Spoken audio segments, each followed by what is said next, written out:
Hello, Jonathan and Jillian.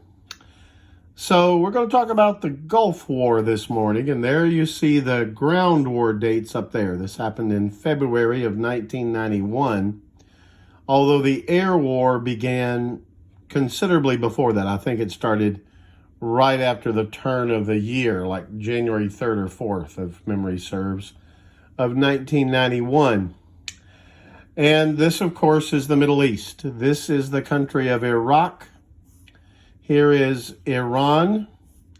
This is the crucial waterway known as the Persian Gulf. This is modern-day Israel, Syria, Jordan, Lebanon, Turkey. This is Saudi Arabia. Pardon me. Now, and you can see the Red Sea and the Mediterranean over here. I need to give you some important background to understand what happened here. First off, remember that Iran, this is the country that had its revolution in the late 1970s and installed a theocratic Muslim government. Shia Muslim clerics, holy men, run this country to this day. And they are fanatically opposed to the United States and to the existence of Israel and Iran.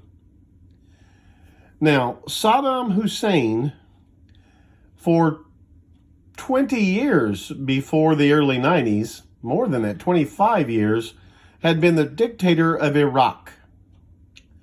Now, Saddam was no friend of Israel, but he was a secular dictator, meaning he basically didn't care a thing about Islam.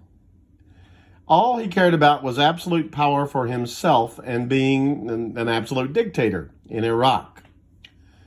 So when Iran and Iraq went to war over a waterway right here called the Shatt al-Arab waterway, they went to war, I believe it was 1980 that they went to war. When they went to war, the United States made the decision that we would back Iraq over Iran because we were really afraid that their fanatical brand of Islam might take over in the Middle East, and it better to have a brutal dictator who wasn't pro-Islamic than this what to our mind was virtually crazed fanatics having massive influence in the Middle East. So during the 1980s, during the Reagan administration, we gave weapons and sold weapons to Iraq in the war between Iran and Iraq. That was a long and brutal war. But Saddam Hussein had been our man in the 80s in that war between them. Now, it's not because we liked Saddam. It's because, as the Middle Eastern saying goes, the enemy of my enemy is my friend.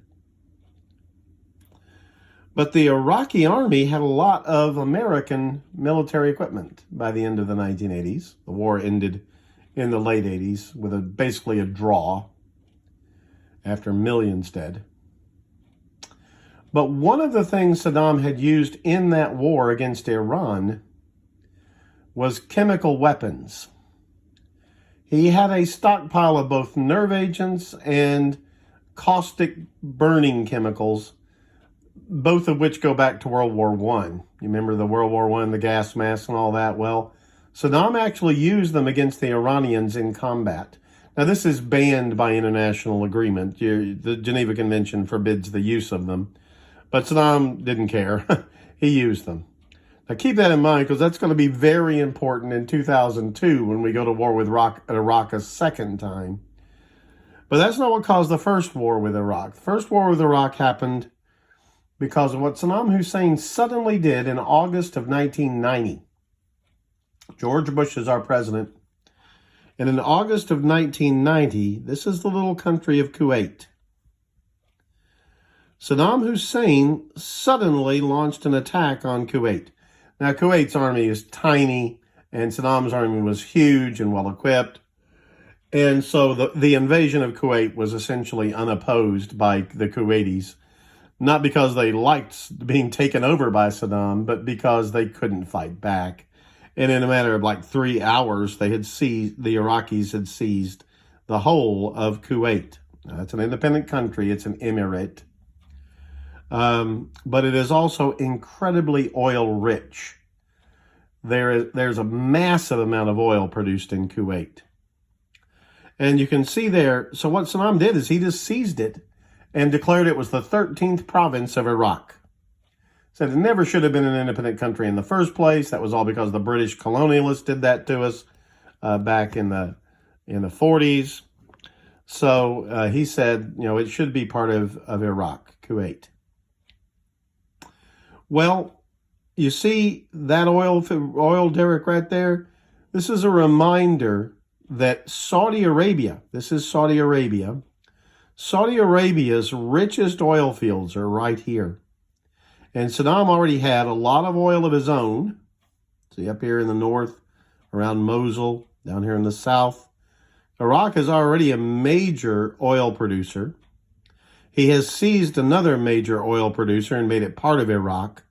And there was a very real fear that he could seize this oil field and that one brutal dictator could control a majority of the world's oil production. And that just was not something we could stand by and let happen. So President George H.W. Bush, the first President Bush, came on TV and said, this aggression shall not stand. It shall not stand. People said he drew a line in the sand, commenting on the desert nature of this place. And he announced the United States would liberate Kuwait, and we would form a worldwide coalition to do it. And they spent, and you'll see there the troop buildup, August of 1990 till February of 1991. So that's nearly 5 months getting ready to go to war. The Saudi Arabians agreed, because they were terrified Saddam was going to seize these oil fields. The Saudi Arabians agreed to let Western troops be based in Saudi Arabia, as did Jordan, because they also worried about Iraq being aggressive and taking over its neighbors.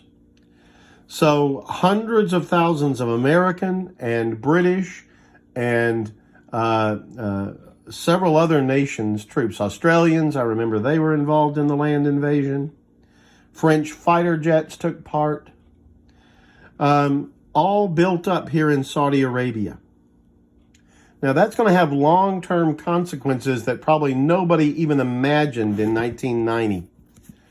Because a crazy man named Osama bin Laden, who was a young billionaire's son, became convinced that having these American and other non-Muslim troops in the holy land of Saudi Arabia was an affront to God. And although he didn't like us for supporting Israel, what really turned Osama bin Laden into a man dedicated to destroying America was these American troops in Saudi Arabia. He thought the whole country, not just the city of Mecca of Saudi Arabia, was supposed to be holy and freed from infidels. And the fact that King of Saudi Arabia had allowed hundreds of thousands of Western troops in, of Christian troops in, crusader troops as he called them, into Saudi Arabia before the Gulf War, made the government of Saudi Arabia, the government of the United States, anti-God.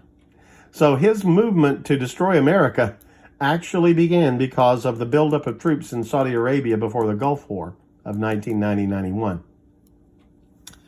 Anyway, Saddam refused to withdraw troops from Kuwait as we demanded. And so just after the turn of 1991, a massive air bombardment of Iraq started. A Western journalist, and there were still some like CNN, I remember had a couple there, in Baghdad, the capital of Iraq, showed live pictures of huge explosions and firebombs in Baghdad.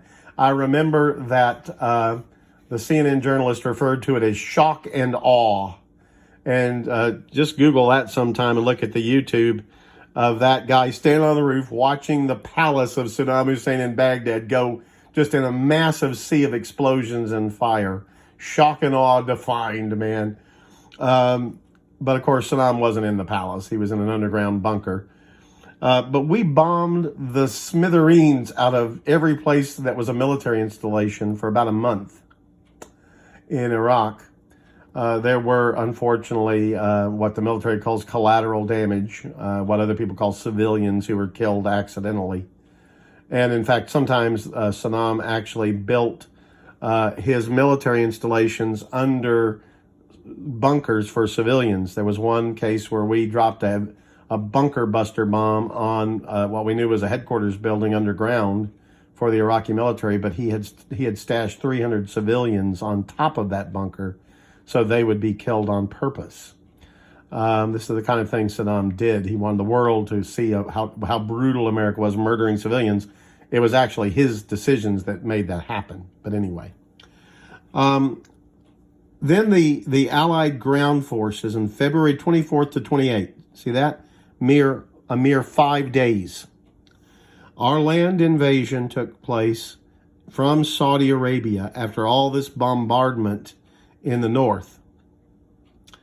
Bombardment of Iraq. And in a mere 5 days, we had liberated Kuwait. By the second day, all of Kuwait was free from Iraqi control.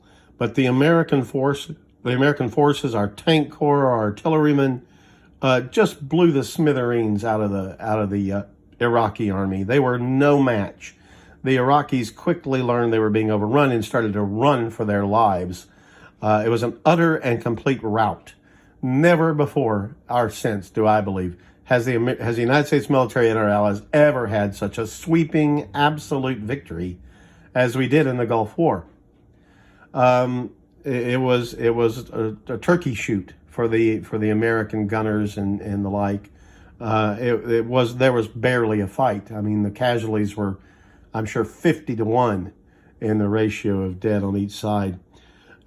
So we had smashing success, but this raised a serious question. Are we going to continue to take over the whole of Iraq like we did Germany and Japan at the end of World War II? Are we going to invade the whole country and take it over and station American troops there for probably years to come, as we did after World War II? Are we going to demand unconditional surrender, the complete destruction of Saddam's regime, and take over the country? And George H.W. Bush and his generals decided they did not want to do that. Now, Saddam was a brutal dictator. He had invaded a neighboring country. He had defied the world. We had spent billions of dollars to drive him out. But they thought it would be worse to take over Iraq and try to run it and rebuild it after Saddam than to leave him on the throne in Iraq. So after 5 days, we declared a ceasefire. They negotiated the pullback of all Iraqi forces away from the border.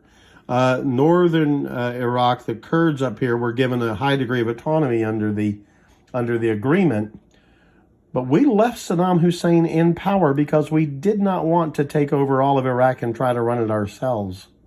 We thought that would destabilize the region, that it might strengthen Iran, that a lot of Arabs already disliked America having troops there, but leaving them there permanently. All these same things that we worried might happen after taking over Iraq in 1991, you could argue that a great many of them happened in 2002, 2003, after we invaded and kicked out Saddam and took over the whole country of Iraq. Everything they were afraid would happen pretty much did happen, and it took us 8 years to get our ground troops out of Iraq after the second war with Iraq and the so-called Iraqi War of 2002, 2003. So you could argue that the first Bush administration was wise to not take Saddam off the throne and let him continue to run Iraq. But unfortunately, because they did that, we went to war with Iraq again 11 years later. So I'll leave it to you to decide which was the better course, to leave a brutal dictator in power in the name of stability. But it actually, in a way, led to the second war 11 years later to have him still in power. We'll talk about that later, of course. But that is the story of that's the Gulf War. We call the one in 2002 the Iraq War, although we were fighting Iraq in both cases. This is known as the Gulf War because of the Persian Gulf. This waterway is incredibly important, especially this choke point right here, the Straits of Hormuz, because so much of this oil goes by tanker out into the Indian Ocean and to the rest of the world, to China and Japan, for example, out of this strait. A good chunk of the world's oil comes out of the Persian Gulf. So this area is incredibly important. There were protesters against the Gulf War, I remember seeing, and they said on their signs, "No blood for oil." But oil is the lifeblood of the world economy. So a sensible question might be, if you won't spill blood for oil, what will you spill blood for? Because the world economy could be choked by one dictator grabbing control of all this oil. And that was the fear in 1990 that drove us to the Gulf War. Okay, thank you guys. Goodbye.